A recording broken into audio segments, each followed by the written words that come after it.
Hi, it's Kieran Bates here, and video 2 in a series about Web 3.0, which in the end of the last video I also called the Internet of Value, whereas the current Internet, or the web that we are used to, is an Internet of Information. The Web 3.0 concept brings real value to that, not just the dissemination of facts or information or data. So for this, you need to understand something about blockchains, and in particular blockchains that include the ability to run smart contracts.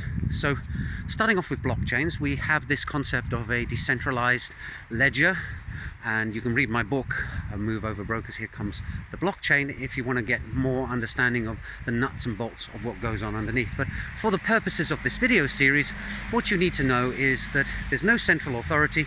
There's a ledger floating out there on the internet on many computers that is acting as a way of accounting who owns what. And the interesting thing that has happened over the last 10 years is that the what actually has a real dollar value. If you look at the Bitcoin blockchain, the Bitcoins that are recorded on it and who owns them have significant dollar value. And the same has happened to Ethereum, which is kind of the next evolution of Bitcoin, if you will, in that it has ethers, which are like bitcoins. They have a real dollar value too. I think it's probably somewhere between $1,000 and $2,000 at the moment, and they're sitting there on the blockchain, and it's clear who owns them, and the people who own them have the power to either hold on to them or to transfer them. So now we have the building block in place to actually have some kind of real value on the internet that has clear ownership and can be moved around from person to person, but there's no one entity in charge of deciding whether or not a particular transaction is allowable or not. You can't be censored.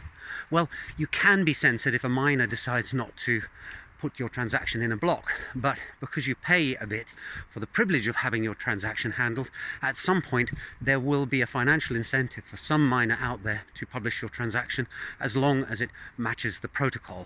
That's the only requirement. Your transaction has to be well formed.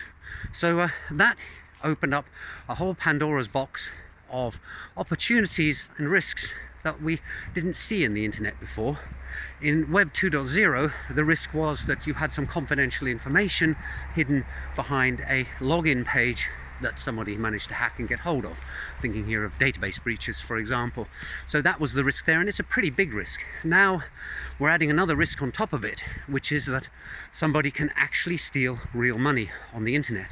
And we see lots of headlines of this protocol hacked or that smart contract hacked, and hackers have made off with X million dollars worth of cryptocurrency.